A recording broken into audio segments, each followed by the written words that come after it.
Bienvenue sur RMC Découverte pour un nouveau dossier Carl Zero. C'est une affaire carrément barbare que nous allons vous raconter aujourd'hui. Une affaire que je déconseillerais formellement aux enfants. J'aurais plutôt tendance à penser qu'elle a été brûlée, comme s'il s'agissait effectivement d'un sacrifice. Dans la nuit du 14 au 15 janvier 2004 à Aubervilliers, près de Paris, 172 rue André Carman, Maria Lopez, 72 ans, va être la victime d'un meurtre d'une atrocité sans nom. Un crime véritablement satanique. On sent bien une volonté de nuire, volonté de sadiser, de ritualiser la scène, qui est particulièrement choquante. En février 2008, le suspect numéro 1, Mounir Ait Mengelet, un étudiant de 28 ans, est reconnu coupable de ce meurtre. Il va prendre 20 ans de réclusion criminelle. À mes côtés, maître Stéphanie Marcy, bonjour. Bonjour. Vous êtes l'avocate de Cristina Lopez, la fille de la victime. Oui. Est-ce que vous pensez que 20 ans, compte tenu de l'horreur, de l'atrocité du crime, c'était suffisant? Écoutez, 20 ans, c'est une peine qui a profondément choqué tout le monde, puisque l'avocat général qui était présent avait requis 30 ans à l'encontre de Ait Mengelet. Et à l'étonnement général, la cour d'assises et les jurés ont décidé de retenir une altération du discernement de l'accusé, ce qui a entraîné une réduction de peine de 10 années. Et à la surprise générale, parce que sur tous les experts qui étaient là, qui étaient présents sur cette affaire, seul un expert sur 5 avait conclu à l'altération du discernement. Avant de revenir ensemble sur cette effrayante affaire et sur ses suites, on va essayer de comprendre ce qui s'est passé ce soir-là et comment cet homme a pu en arriver là. Crime satanique à Aubervilliers, c'est tout de suite sur RMC Découverte.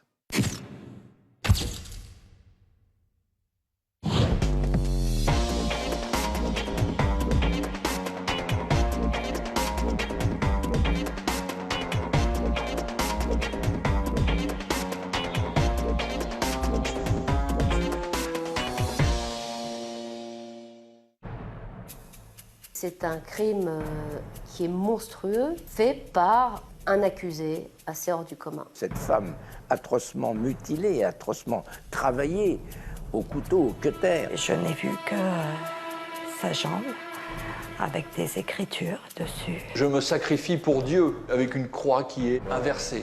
Il est arrivé avec des gants noirs, des gants à latex. On sent bien une volonté de nuire, volonté de sadiser, de ritualiser la scène, qui est particulièrement choquante. On est dans quelque chose qui est élaboré, qui est construit un jour.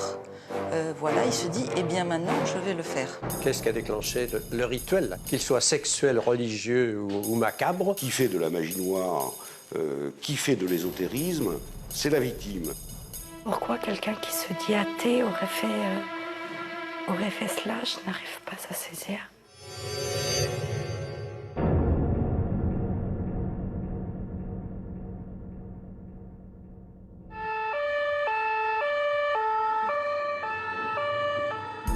Il est à peu près 9h ce 15 janvier 2004 lorsqu'une voiture de police quitte le commissariat d'Aubervilliers pour se rendre au 172 rue André Carman, une petite rue tranquille et résidentielle. Une femme vient d'appeler, follement inquiète pour sa mère âgée qui ne lui ouvre pas la porte ce matin-là.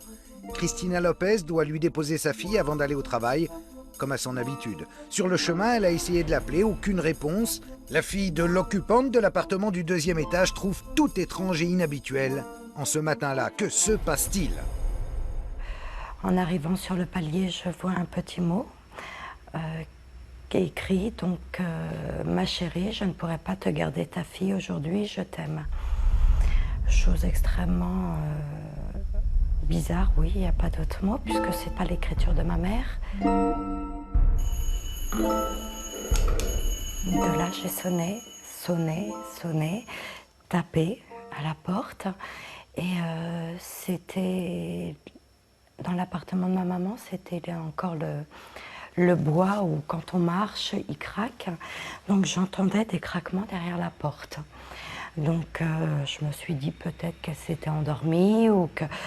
Voilà, à aucun moment je n'ai pu m'imaginer quoi que ce soit.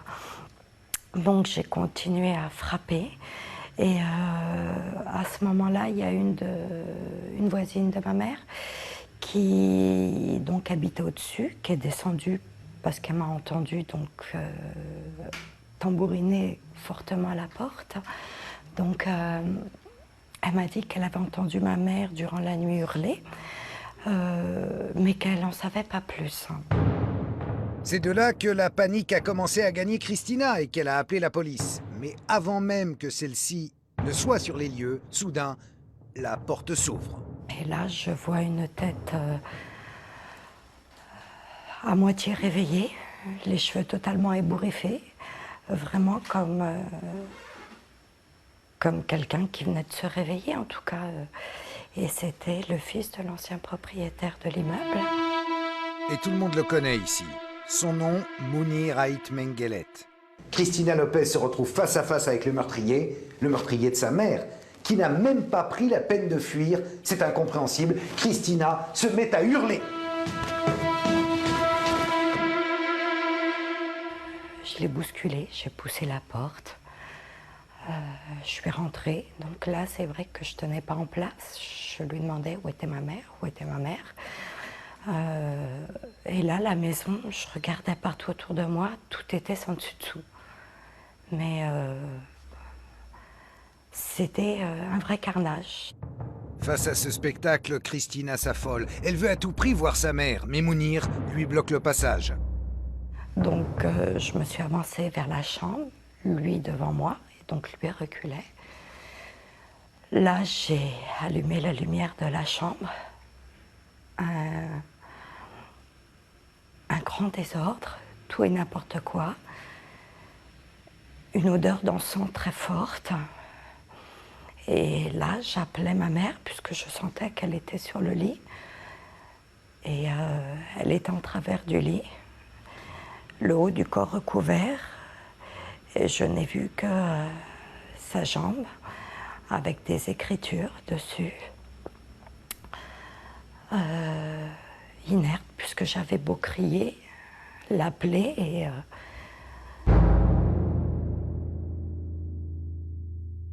et au moment où j'ai voulu prendre les draps, les repousser en arrière pour prendre ma mère, pour la faire réagir, il m'a tenue par l'arrière, donc il a passé ses mains donc sur mon cou, sur ma bouche. Et il m'a dit qu'il ne fallait pas que je crie. Donc, instinctivement, je ne peux pas dire pourquoi, je l'ai mordu. Et là, j'ai pris peur. À ce moment-là, j'ai pris peur. Et je suis sortie donc, de l'appartement. Je me suis mis à hurler. Donc, les voisins sont arrivés sur le palier où vivait ma mère. Et là, j'ai continué à lui demander qu'est-ce qu'elle avait ma mère, pourquoi elle ne me répondait pas. Il a mis du temps et elle m'a dit qu'elle était décédée. Christina s'effondre, se met à hurler, puis se précipite vers son enfant de 2 ans. Et donc je l'ai repoussée et j'ai pris ma fille dans mes bras, je l'ai serrée. La scène devient surréaliste, les voisins sont tous descendus. Quant au jeune homme, sorti de chez sa mère, il essaye de rassurer Christina, en vain. Cet homme lui inspire au contraire une peur croissante. Je lui dis de ne pas bouger. Je lui dis que la police devait arriver. Donc tout le monde est resté là. Il est resté assis sur les marches. Il est 9h20 quand la police et les pompiers arrivent enfin. Mounir Ait Mengelet est menotté puis placé dans un appartement inoccupé de l'immeuble. Pendant ce temps, les policiers pénètrent dans celui de Madame Lopez. À l'intérieur, c'est une véritable scène d'horreur qui les attend. Tout le monde était choqué, horrifié, ahuri, surpris. C'est un crime, et un crime particulièrement atroce. Des officiers de police judiciaire chargés de recueillir les traces ADN et tous les autres indices et éléments susceptibles de nourrir l'enquête arrivent à leur tour sur les lieux. Ils sont accompagnés du docteur Marc, le médecin légiste. La première chose qu'on voit qui est extrêmement surprenante, c'est le corps sur le dos, et déjà sur le dos, dans ce qu'on en voit, des mutilations qui sont importantes au niveau des membres inférieurs qui ont été complètement dévêtus. Il y a quasiment une section du membre inférieur à droite. Ce corps est indiscutablement celui de Maria Lopez. À l'horreur des plaies déjà constatées s'ajoute une étrange et macabre mise en scène. Il y a dans la main du corps qu'on voit apparaître un crucifix qui a été retourné, visiblement posé, il n'est pas pris. Il y a une photo du pape, si je me souviens bien, c'était Paul VI, ce n'était pas une photo récente, qui est retournée. Il y a aussi une photo d'une jeune fille à la racine des cuisses. C'est le visage de Cristina Lopez qui a été placé à cet endroit du corps de sa mère. Ce n'est pas le détail le plus abominable ni le moins étonnant. Le long du corps, comme un tatouage, des inscriptions qui sont des inscriptions un peu triangulaires, un peu mal écrites, tracées sur le corps et qui s'arrêtent à certains endroits où des mutilations sont présentes. Le corps de la victime est entièrement recouvert d'inscriptions. C'est-à-dire il a été utilisé comme un parchemin et ces inscriptions sont toutes à teneur, à thématique religieuse. Que s'est-il passé là exactement? Pourquoi et comment? Lever un à un tous ces mystères, comprendre l'ordonnancement précis des actes commis avant et après la mort, décrypter le message du meurtrier, tenter d'expliquer, d'analyser son geste, va se révéler l'enjeu d'une instruction menée pendant plus de 3 ans. Un prêtre exorciste a même dû être convoqué puisque tout, dans cette scène de crime, est parsemé d'ingrédients religieux. Un prêtre exorciste du diocèse de Paris qui ne comprend tout d'abord pas ce qu'on lui veut. Ce prêtre, l'abbé Maurice Bello, se souvient comme si c'était hier de ce jour de janvier 2004. Quelqu'un est débarqué comme ça, agité, frappant à la porte pour entrer, on était en réunion. Et pour finir, c'était un lieutenant de police. Ce lieutenant de police est encore sous le choc. Et on le comprend. Il sort tout juste de l'appartement de Madame Lopez. Il venait pour essayer de savoir si ce qu'il avait vu là, c'était pas un crime ayant quelque chose de satanique. Eh oui, ces inscriptions mystérieuses contiennent-elles le mobile du crime? On lui demande la traduction et la signification de ce message qui se déroule de la plante des pieds aux épaules sur l'ensemble du corps. Une phrase qui a été gravée, incisée au cutter dans les chairs de la victime. Donc il a fallu d'abord faire le déroulement de la phrase, qui est arrivé pour finir avec un mélange de grec, mais on n'a jamais su ce que c'était en fait. C'était du grec, de l'hébreu, enfin des signes qu'on n'a pas su interpréter. Mais par contre, très clairement, une phrase entière, mais dispersée sur le corps, où il y a « Agnus Dei qui tollis peccata mundi », agneau de Dieu qui enlève le péché du monde. Dans la liturgie catholique, cette phrase intervient au moment crucial du rituel.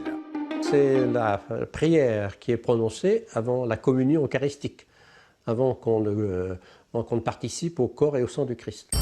Ajouté au crucifix, à la photo du pape, à l'image de la Vierge, ainsi qu'au chapelet que le meurtrier a soigneusement disposé sur le cadavre, cet Agnus Dei semble confirmer la thèse d'un rituel sataniste. Mais l'heure n'est pas encore aux conclusions ni même au mobile de ce crime atroce. Dans l'appartement, les professionnels s'activent encore à découvrir la cause de la mort, son heure précise, à recueillir les indices et instruments qui ont pu servir au calvaire de Maria Lopez. En retournant le corps, on va avoir l'explication du décès, c'est effectivement une mort d'origine asphyxique. Il existe aussi quelques lésions de violence ou de prise en tout cas. Ça veut donc dire que les deux personnes, la personne agressée morte, la victime, et l'agresseur ont été face à face et non pas quelque chose qui se serait passé chez quelqu'un d'allongé, sur son lit, sur son dos, dans cette pièce. Cette scène, cet affrontement aurait eu lieu dans le salon, ce qui expliquerait le grand désordre qui règne dans la pièce. Ce n'est qu'ensuite, dans un deuxième temps, que Maria Lopez aurait été transportée dans la chambre sur son lit, là où le meurtrier se serait acharné sur son corps tout au long de la nuit. La chronologie exacte est difficile à donner. Ce qu'on sait, c'est qu'il y a forcément, à l'allure des plaies différentes post-mortem, des éléments qui ont été faits crescendo. Voilà. Très probablement, les épingles à nourrice plantées, parce qu'elles saignaient un petit peu, s'est fait relativement peu de temps après le décès. Il y a encore du sang. C'est une fois morte par asphyxie donc, que la victime a subi toutes ces mutilations et inscriptions. Au-delà de la mise en scène religieuse, le crime présente aussi une dimension sexuelle. On trouve une morsure au sein, mais pas seulement. Des objets qui ont été introduits au niveau anal, puisqu'on va retrouver un tube de rouge à lèvres, on va retrouver une pile qui a été introduite. Mais à quelle heure remonte ce décès? Et quel temps s'est-il écoulé entre les premières et les dernières lésions? Les enquêteurs doivent reconstituer tout le scénario de cette nuit tragique. Mounir Ait Mengelet est le suspect numéro 1. Arrêté et interrogé, il ne nie pas avoir rendu visite à cette voisine âgée la veille au soir, mais il se dit innocent du meurtre qu'on tenterait de lui mettre sur le dos.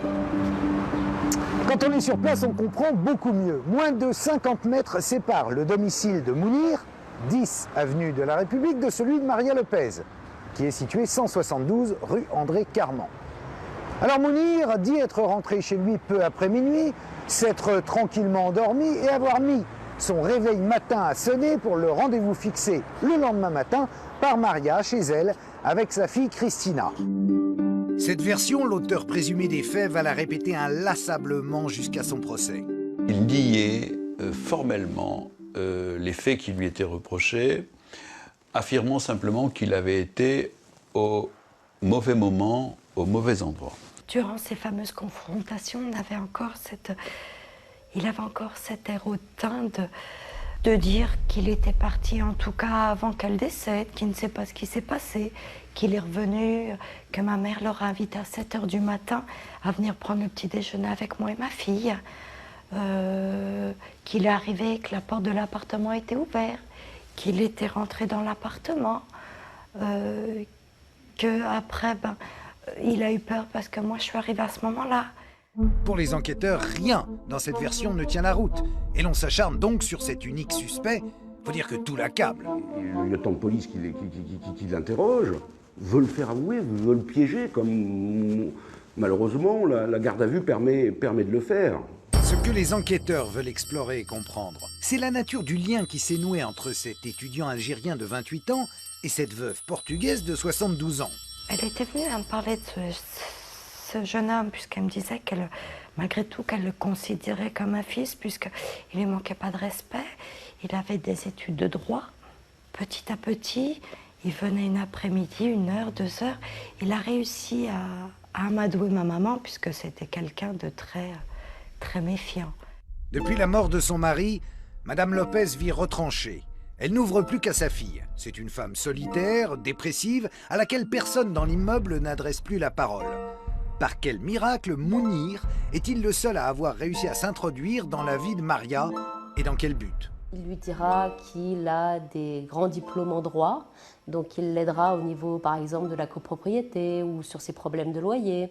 C'est quelqu'un qui se vante sans arrêt, qui se dit ceinture noire de karaté, mais on n'a jamais vu aucun diplôme, on n'a jamais eu aucun témoignage là-dessus, qui a fait savoir au cours de la procédure qu'il avait écrit une thèse. On n'a jamais retrouvé chez lui un quelconque document attestant de la réalité de cette thèse. Étrange personnalité que celle de ce Mounir Ait Mengelet.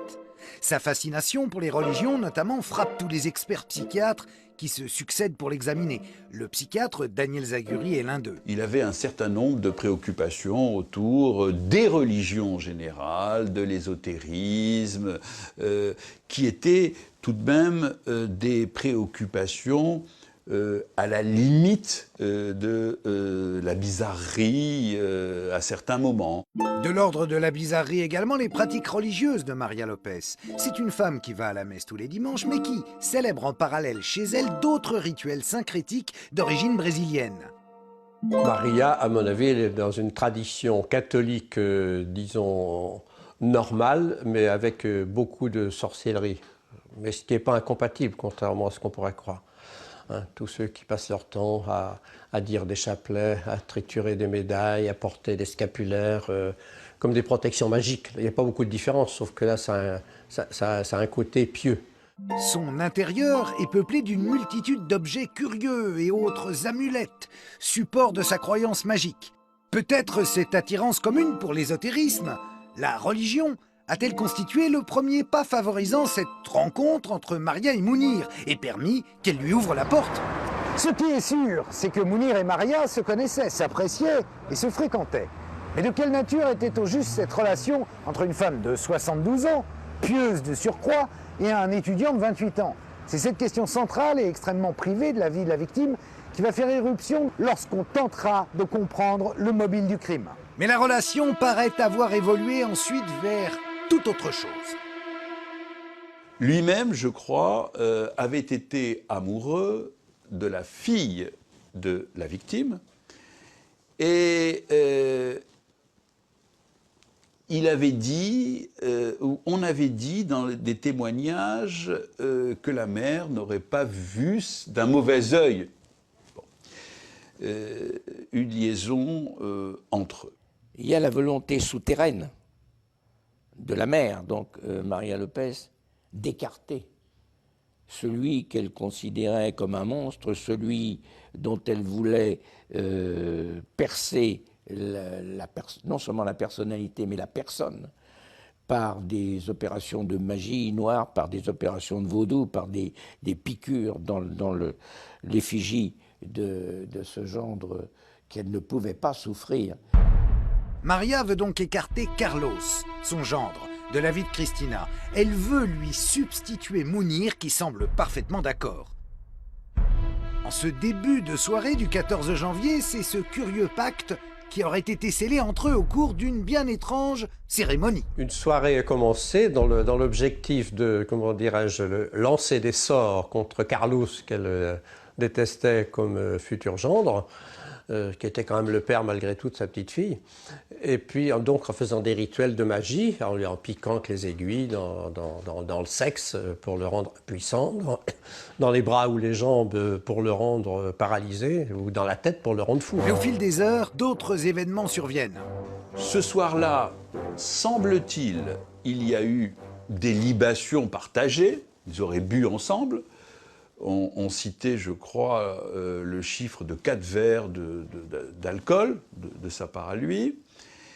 Et il a dit, mais de manière allusive, dans une phrase quand même qui est tout à fait étonnante, il a dit elle est passée des saints aux saints. C'est-à-dire, on a commencé par parler religion, et elle m'a ensuite montré ses seins.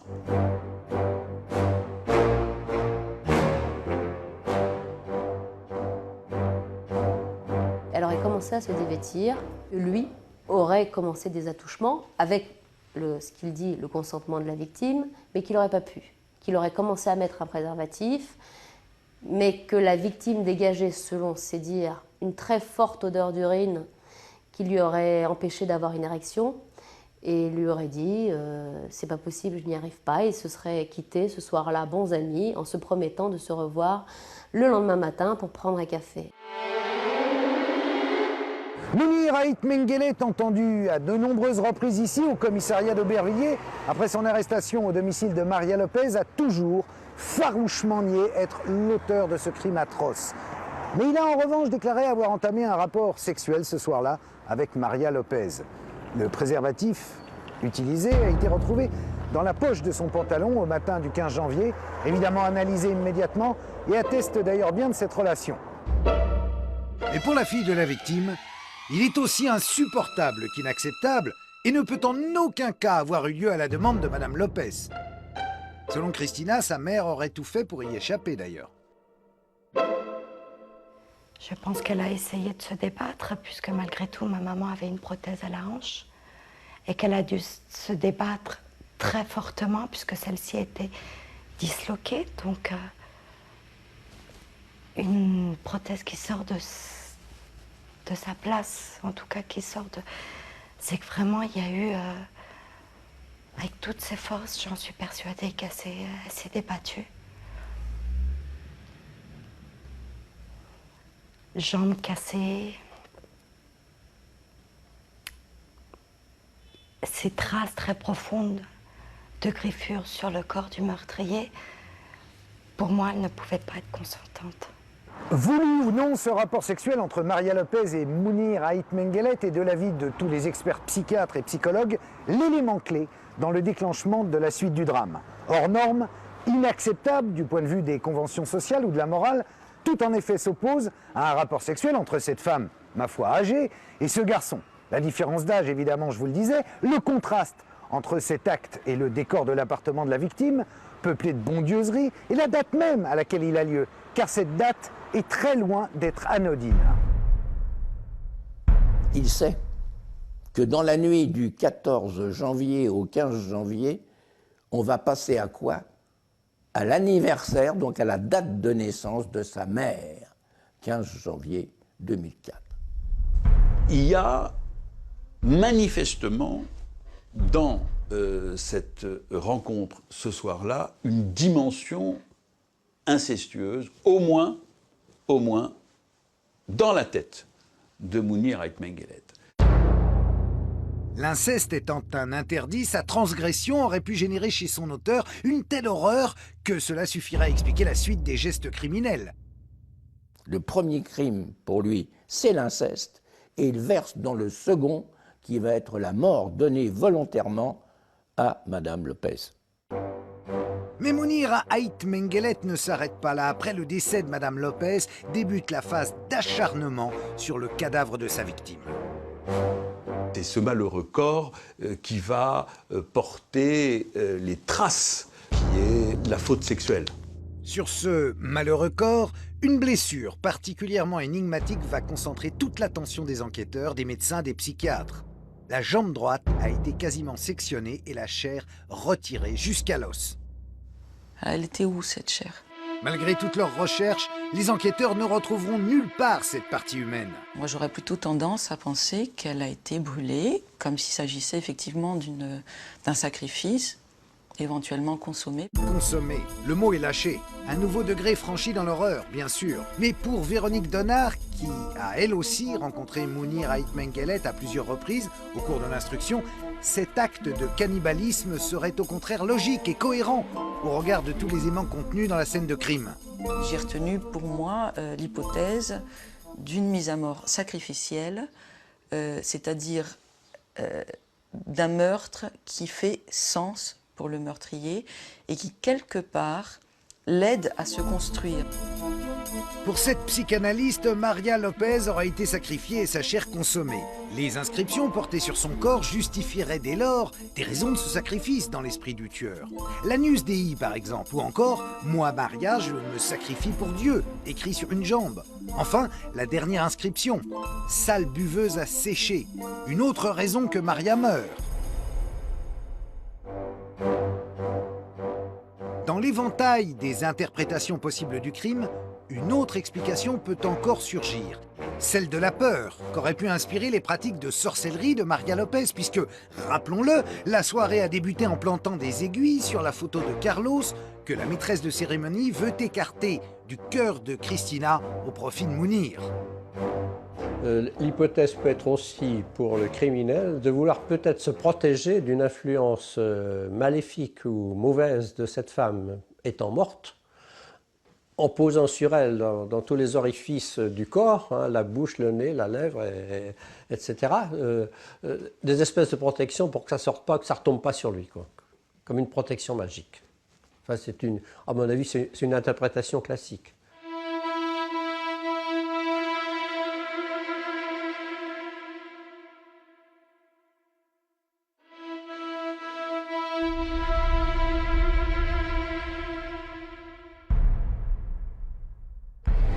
C'est finalement peut-être pour se Mounir comme un jeu qui va mal tourner. Il suit Madame Lopez dans le délire ésotérico-mystico-sectaire. Je ne pense pas qu'au départ c'était un jeu pour eux. Je pense qu'ils étaient tous les deux dans une véritable recherche ésotérique. Le vaudou, quelque part, le candomblé, il y a aussi à la fois un transfert de puissance, il y a cette volonté de maléfice aussi, de jeter des sorts. Ce n'est pas quelque chose qui est tout à fait qui est surprenante. Ce qui est surprenant, c'est qu'il tue. Maintenant, il faut aussi prendre en compte un autre aspect, c'est que la plupart du temps, dans tous ces rituels, les passages à l'acte sont favorisés par des éléments accélérateurs, par exemple la prise d'alcool ou la prise de produits, de médicaments ou de drogues. Ça a été le cas dans cette affaire. Exomil, je crois, et alcool, cocktail détonnant, qui peuvent être des éléments favorisant le passage à l'acte. Il n'en reste pas moins que le retour sur Terre n'en est pas moins dangereux, parce que quand je reviens un petit peu, quand je reprends à peu près mes esprits et que je me rends compte de l'acte que j'ai commis, je peux effectivement je continue parce que je prends mon pied et mon trip dans ce truc-là et je prends vraiment mon pied, ou l'acte que je commets me paraît tellement horrible que je peux me foutre en l'air, je me suicide. Mais Mounir Ait Menguellet aurait retourné cette violence contre Maria Lopez dans des circonstances qui vont être débattues lors de son jugement. Durant 5 jours, en février 2008, s'est tenu ici, à la cour d'assises de Bobigny, le procès de Mounir Ait Menguellet, qui s'est achevé, vous le savez, sur un verdict de 20 ans de réclusion criminelle. On a évidemment tenté de comprendre et de reconstituer les faits, mais aussi et surtout de percer les mystères de cette personnalité un peu scabreuse de Mounir Ait Menguellet. Un être, on l'a vu, capable du pire. Les éléments sataniques qui constituent la signature de son crime en sont-ils l'unique clé? Est-il un être dangereux? Par exemple, un serial killer en puissance? Dans quelle partie de sa vie, de son enfance, de ses blessures conscientes ou inconscientes, faut-il puiser les explications de ce terrible passage à l'acte? L'homme que l'on juge est indéchiffrable, emmuré dans son silence et dans la négation de son acte. Dans le box des accusés, là, c'est un homme à qui on aurait donné le bon Dieu sans confession, calme, paisible, beau, se présentant bien, ni arrogant, ni abattu. Mais avec sûrement une sorte de force contenue, quoi. Le jour du procès, à vous dire vrai, je suis arrivée, je me sentais pas capable. Le fait de le voir devant moi, je me suis dit, je vais pas tenir. Le président a fait circuler les photographies, si mes souvenirs sont bons, oui, dès le premier jour, pour tout de suite montrer de quoi il s'agissait. 2 des jurés sont à ce point traumatisés qu'ils ne se représenteront pas le lendemain. Ait Menguellet, quant à lui, aurait affronté ces images sans sourciller. Je les ai regardées comme on peut regarder un album photo de vacances. Impassible. Rien. On avait l'impression de se retrouver dans le film de Seven, face à un malade de ce genre, face à un psychopathe. Pourtant, l'expert psychiatre est beaucoup plus mesuré, lui. Alors, l'examen psychiatrique ne met pas en évidence de maladies mentales franches. Pas un tableau de schizophrénie, le discours est fluide, on ne retrouve aucun de ces signes qui caractérisent la maladie mentale décompensée. C'est quelqu'un qui tente désespérément de contenir une angoisse sous-jacente et des préoccupations qui portent sur le corps. Il a une phrase, il dit, particulier qui avait retenu toute mon attention, il dit « J'essaie par tous les moyens de rester normal, mais sans beaucoup de succès ». Mais Mounir Ait Menguellet ne dit pas tout aux experts qui l'examinent. Il ne veut pas se livrer. Il y a une dimension de son existence qui est maintenue cloisonnée, qui est maintenue secrète, qui est trop intime et probablement trop angoissante pour être communiquée. Cette part d'ombre sera révélée par des notes rédigées de sa main, saisies à son domicile par la juge d'instruction. Il écrit son dégoût de la sexualité féminine, des règles, des odeurs intimes, sa peur, il essaie de s'en sortir par une sorte de, je dirais, de mise à distance, de moquerie, mais tout ça traduit quelque chose qui l'angoisse profondément. C'est pour tenter de percer cette angoisse que lui inspire la sexualité qu'ont été convoquées à la barre certaines de ses relations féminines. Une est venue témoigner aux assises, sa voisine du dessus.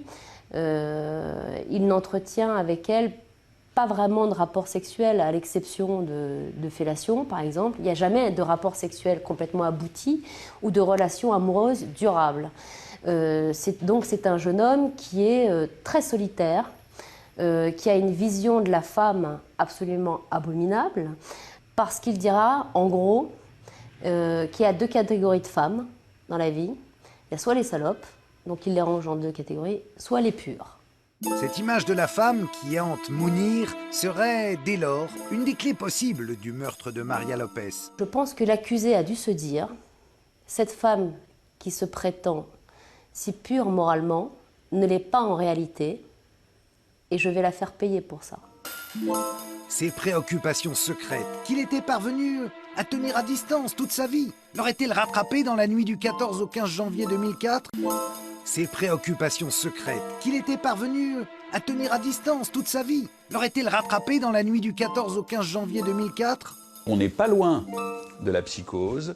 Le sujet en est protégé par des mécanismes extrêmement puissants qui maintiennent une sorte d'étanchéité entre des préoccupations secrètes et une angoisse qui, ce jour-là, ont explosé dans des circonstances particulières et dans une rencontre marquée par un certain nombre de caractéristiques singulières.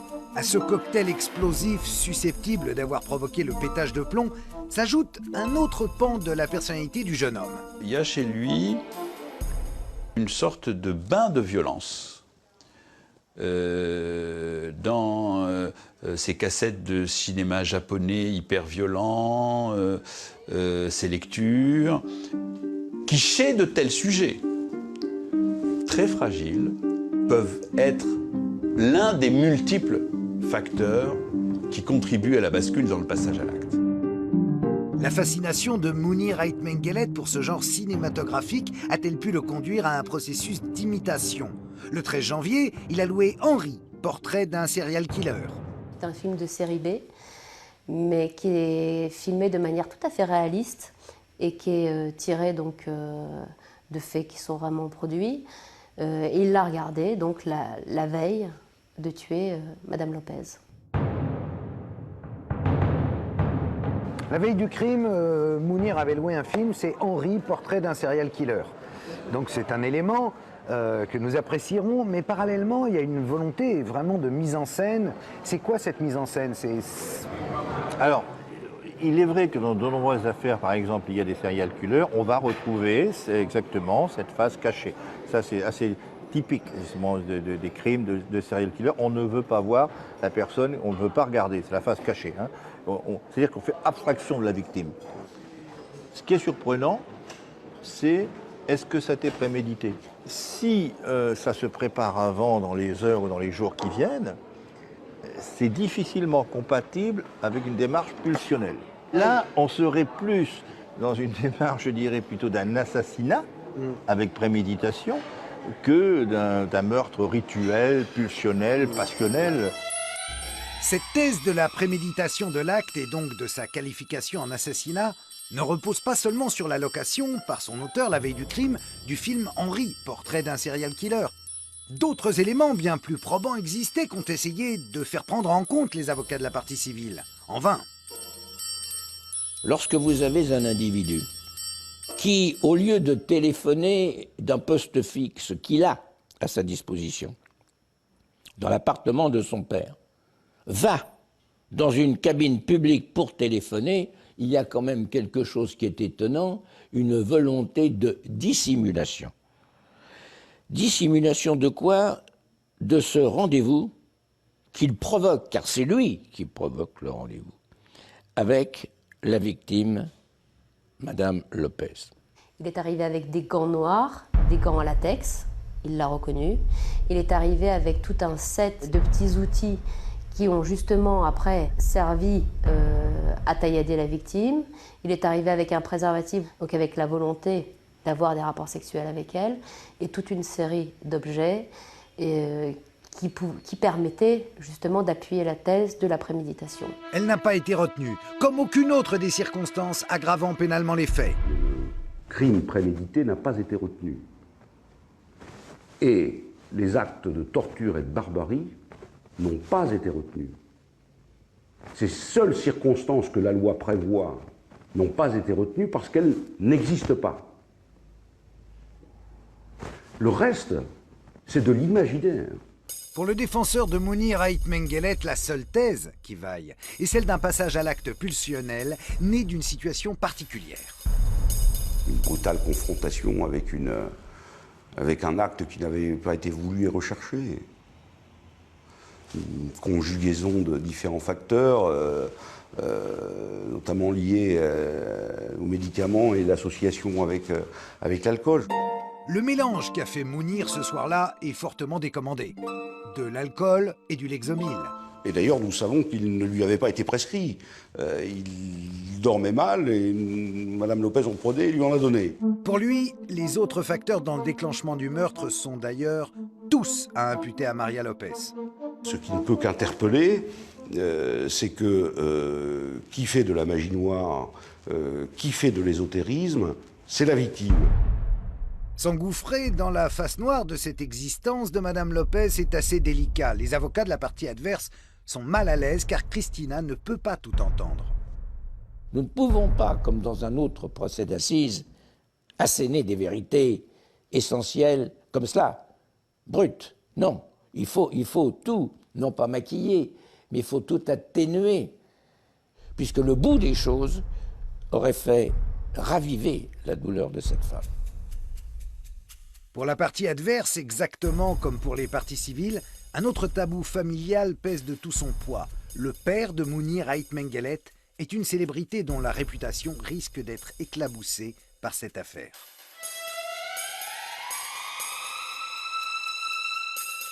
Retranché dans la négation de son acte, Ait Menguellet ne vacille à aucun moment.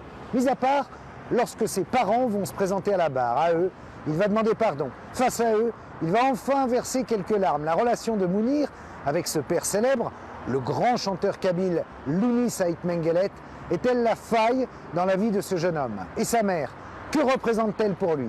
Quant à l'Algérie, pourquoi Mounir est-il le seul des 5 enfants de cette famille à l'avoir fui? Cette corde algérienne, la cour va essayer de la faire vibrer en faisant citer ses parents. Et c'était, je crois, le 4e jour d'audience. Et ce 4e jour-là, quand sa mère est venue témoigner, l'accusé s'est mis à pleurer. C'était la seule fois. La maman est venue à la barre. Elle a nié les faits. C'était impossible que ce soit son fils. Pratiquement, nous sommes tous des menteurs, la justice, la vérité, les preuves. Ça veut dire qu'en Algérie, on défend les siens. Cette solidarité, toute la Kabylie s'en fait l'écho. Car Lounis Ait Menguellet est bien plus qu'un chanteur. C'est une figure politique, une incarnation de l'identité et de la culture kabyle. La presse algérienne soutient la famille Menguellet. Elle parle d'une erreur judiciaire, voire même d'un procès raciste. Ce lobby empêchera une autre part de l'histoire de Mounir d'être éclairée lors de son procès. Son éventuelle participation à la guerre civile qui a frappé l'Algérie au début des années 90. Le jeune homme n'a-t-il pas côtoyé là un climat de violence susceptible d'expliquer par la suite son crime de 2004? Et pourquoi est-il ensuite le seul de tous les membres de la famille à avoir quitté le pays? RAS. La défense ne veut manifestement pas s'engager dans cette voie. Même son étrange blessure par balle à la main va rester inexpliquée. Son père était collectionneur d'armes, si j'ai bien lu dans les dossiers, donc les armes, il connaissait. On explique comme ça, d'ailleurs, une blessure à la main qui est un signe de bagarre, visiblement. Même si peu de choses émergent de son passé, certains experts s'en font pourtant une idée précise. Je l'affirme catégoriquement, sans même connaître sa vie, on ne peut pas retrouver un agencement psychique pareil si la personne n'a pas été confrontée à des situations traumatiques extrêmement fortes. Est-ce surtout un individu pénalement responsable ou bien quelqu'un d'inaccessible finalement à tout jugement? L'inceste, ensuite la mise à mort, ensuite les inscriptions kabbalistiques, on n'a jamais vu ça. Donc il est évident que dire qu'un individu est normal quand il a commis cela, c'est déjà quelque chose qui heurte à notre tour, qui heurte notre entendement. L'expertise du docteur Zaguri va privilégier un état intermédiaire, ni tout à fait normal, ni tout à fait anormal. L'altération du discernement de l'auteur des faits au moment où il les commet. Une notion que la Cour va retenir et qui entraînera une réduction de la peine à 20 années de réclusion au lieu des 30 initialement requises. Cette altération du discernement permet en outre d'expliquer que Mounir ait oublié les faits et qu'il puisse donc sincèrement se proclamer innocent.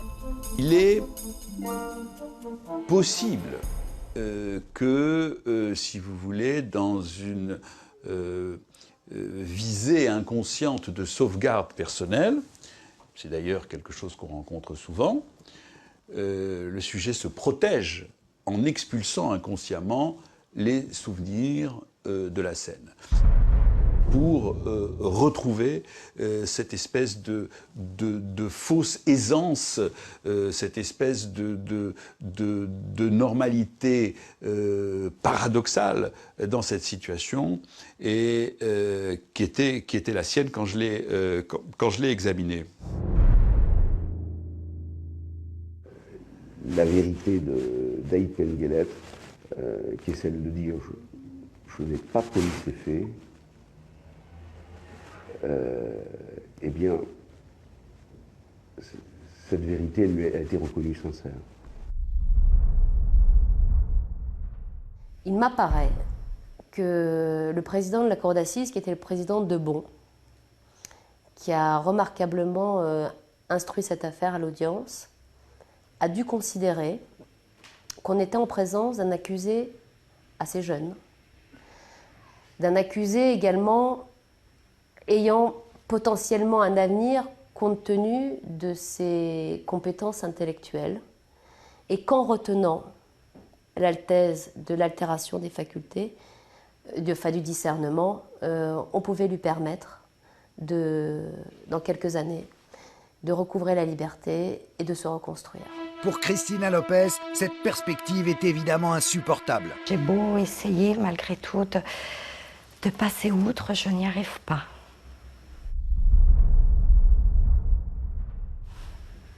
Il y a toujours des sorties avant la fin de la peine, mais même si ce n'est pas le cas, il ressort, il en a 48. Aujourd'hui, un homme de 48 ans est très vigoureux. Donc après, c'est vrai, je me pose beaucoup de questions. Et des questions, c'est vrai qu'il en reste beaucoup dans cette affaire. Pourquoi, s'il se dit innocent, Mounir Ait Mengele n'a-t-il pas fait appel de ce jugement de 2008? Comment quelqu'un qui se dit innocent pourrait-il supporter une telle peine? Et dans quel état sortira-t-il de la prison de Villepinte? Serait-il alors capable de reproduire un tel acte?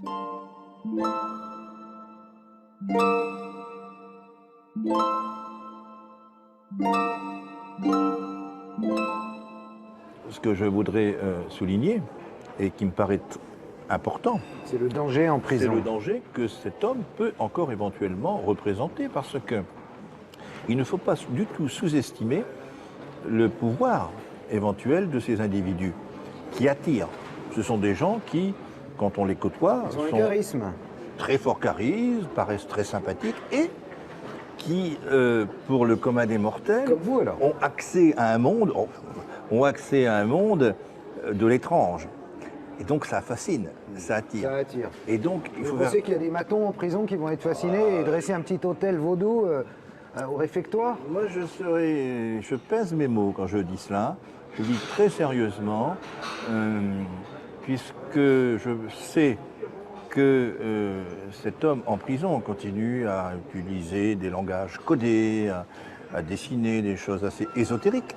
Il dessine les ombres des objets sur les murs. Moi, je serais tout à fait, je le dis de manière très claire, de faire très attention, d'être très vigilant sur les relations que peut avoir cet homme avec les différentes personnes qui le côtoient.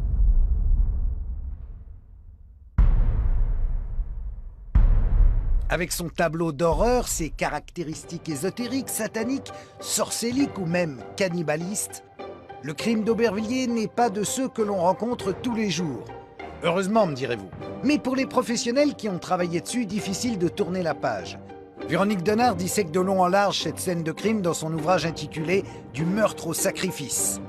Stéphanie Marcy en a intégré des pans entiers dans un roman-récit où elle raconte sa vie de jeune avocate pénaliste. Quant au docteur Marc, il a communiqué toutes ses archives d'Aubervilliers à ses confrères anglo-saxons. Elle figure désormais dans la Bible de la médecine légale, aux côtés des pires scènes criminelles recensées de par le monde.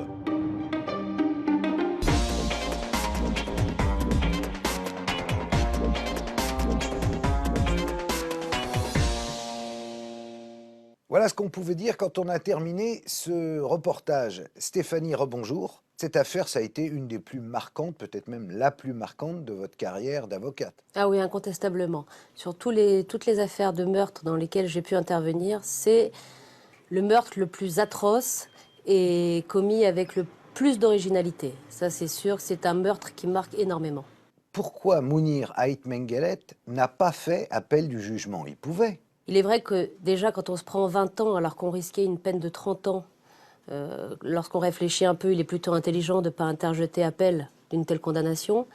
Et son père avait dit à son fils, ils avaient eu un tête-à-tête avant qu'il reparte vers l'Algérie, en lui disant, parce qu'il se dit toujours innocent, Haït Mengele, en lui disant, écoute, que tu sois coupable, innocent, peu importe, la décision est tombée, j'aimerais que tu la respectes, et j'aimerais que tu respectes cette justice française, donc n'interjette pas appel. Il faut rappeler que son père, c'est une star. Oui, c'est un grand chanteur kabyle et qui était très entouré lorsqu'il est venu au procès et qui a témoigné dans une, il faut bien le dire, dans une très grande dignité. Est-ce que vous pensez que ce procès a causé des dommages à la carrière du père? J'en ai pas l'impression. Qu'est-ce qu'on peut dire aujourd'hui sur le prisonnier Mounir alors? Comment se comporte-t-il? Alors ça, c'est resté un original, c'est resté un farfelu. Il est toujours très étonnant puisqu'il est à l'isolement, il refuse de se soigner. Il continue à écrire dans des carnets secrets codés que personne, à part lui, ne peut déchiffrer. Donc il reste très très original et très inquiétant. Là, nous sommes en 2013. Si on prend les 5 ans de préventive, ça fait que le Mounir, il risque de ressortir bientôt. Il serait conditionnable effectivement dans 5 ans. Mais alors maintenant, les libérations conditionnelles sont assorties de plusieurs conditions, dont la première qui est de reconnaître sa culpabilité et de l'assumer. Et à mon avis, il n'est pas prêt de la reconnaître. Donc il n'est pas prêt de sortir. Il se pourrait qu'il fasse ses 20 ans de prison. Pourquoi il ne veut pas reconnaître son crime? Il a été dans le déni. Il a été dans le déni tout le procès en disant que ce n'était pas lui. Et je pense que parce qu'il a une famille, il a un honneur à l'égard de sa propre famille. On l'a bien ressenti comme tel lors du procès.